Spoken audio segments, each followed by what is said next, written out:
Pernah nggak sih Anda ada di situasi di mana rasanya susah banget buat nentuin mana yang benar? Apa yang kita lakukan kalau aturan yang ada udah nggak relevan atau malah saling bertentangan? Nah, hari ini kita bakal coba jelajahi sebuah kerangka etika yang mencoba menjawabnya langsung di area abu-abu moralitas.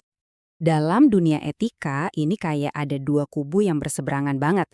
Di satu sisi, ada yang percaya kita butuh aturan buat segala hal. Di sisi lain, ada yang bilang semua aturan itu justru harus dibuang. Nah, ini dia pertanyaan utamanya.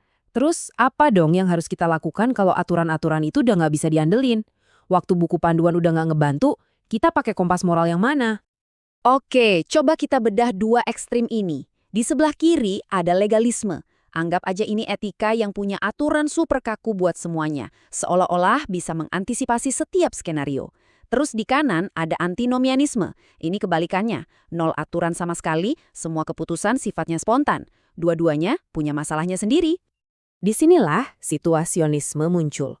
Diperkenalkan oleh seorang teolog bernama Joseph Fletcher, ini bukan etika yang tanpa aturan, tapi etika dengan sekali lagi, satu aturan absolut. Ini semacam jalan tengah yang mencoba mencari keseimbangan antara kakunya legalisme dan kacaunya antinomianisme. Jadi apa sih satu-satunya hukum itu?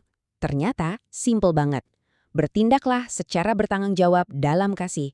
Cuma ini satu-satunya norma yang nggak bisa ditawar-tawar. Setiap keputusan, setiap tindakan, semuanya diukur pakai standar yang satu ini. Nah, penting banget nih buat kita paham jenis kasih yang dimaksud di sini. Ini bukan soal perasaan romantis atau emosi sesaat ya. Fletcher pakai istilah Yunani agape yang artinya cinta tanpa pamrih yang tujuannya buat kebaikan orang lain.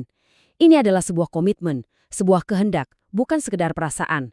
Keinginan untuk berbuat baik ke sesama, nggak peduli kita suka sama orang itu atau enggak. Tentu aja, cuma ngomong bertindaklah dalam kasih doang kan rasanya abstrak ya. Makanya Fletcher ngasih kita 4 prinsip kerja buat bantu kita menerapkannya. Yuk kita lihat satu persatu. Oke, 4 prinsip ini yang jadi panduannya. Pertama, pragmatisme. Maksudnya, pilihan yang benar adalah apapun yang paling efektif untuk mencapai hasil yang paling penuh kasih. Terus ada relativisme, yang bilang semua keputusan itu relatif tergantung situasinya, cuma kasih yang absolut. Ketiga, positivisme. Ini soal komitmen kita pada kasih sebagai nilai utama, yang didasari keyakinan, bukan butuh bukti logis. Dan yang terakhir, personalisme. Ini poin krusial, manusia selalu jadi yang utama. Aturan dibuat untuk manusia, bukan manusia untuk aturan. 6 proposisi ini bikin idenya makin jelas. Beberapa di antaranya, wah, radikal banget. Terutama yang kelima, hanya tujuan yang menghalalkan cara. Ini artinya, gak ada tindakan yang salah dari sananya. Benar atau salahnya tergantung apakah tindakan itu menghasilkan kebaikan yang penuh kasih. Dan yang keenam, ini menekankan kalau keputusan dibuat berdasarkan situasi unik saat itu juga, bukan berdasarkan aturan yang sudah ada. Teori sih teori ya, tapi gimana kalau situasionisme ini diuji di situasi yang benar-benar ekstrim? Fletcher sengaja pakai beberapa contoh yang sangat provokatif buat ngetes kerangka berpikirnya. Coba kita ingat-ingat lagi kutipan ini sambil kita bahas kasus-kasus berikutnya. Hanya tujuan yang menghalalkan cara, tidak ada yang lain. Ini inti dari tantangan yang bakal kita lihat. Bayangin deh situasinya, seorang ibu dari Jerman ditahan di kamp penjara Soviet setelah Perang Dunia Kedua. Keluarganya udah dipulangkan, dan satu-satunya cara dia bisa bebas dan ketemu keluarganya lagi adalah kalau dia hamil.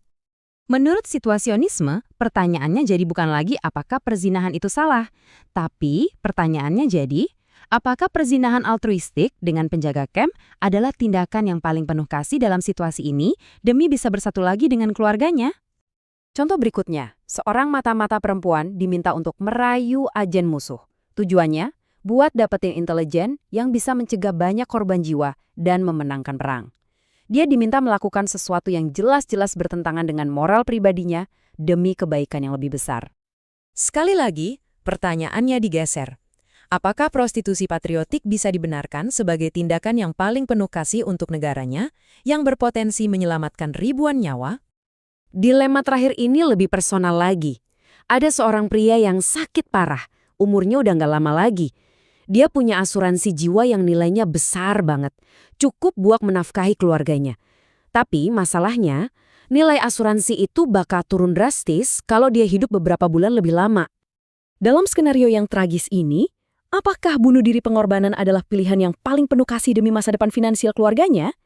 Situasionisme ini benar-benar maksa kita buat mikirin pertanyaan-pertanyaan yang jujur aja sangat nggak nyaman. Tentu saja, pendekatan seradikal ini pasti nggak luput dari kritik. Sekarang, mari kita coba lihat argumen-argumen yang mendukung dan yang menentang sistem etika ini. Oke, di sisi keuntungannya, situasionisme ini sangat fokus ke manusia dan fleksibel. Karena aturannya cuma satu, kasih. Jadi dia bisa menghindari masalah aturan yang saling bertabrakan.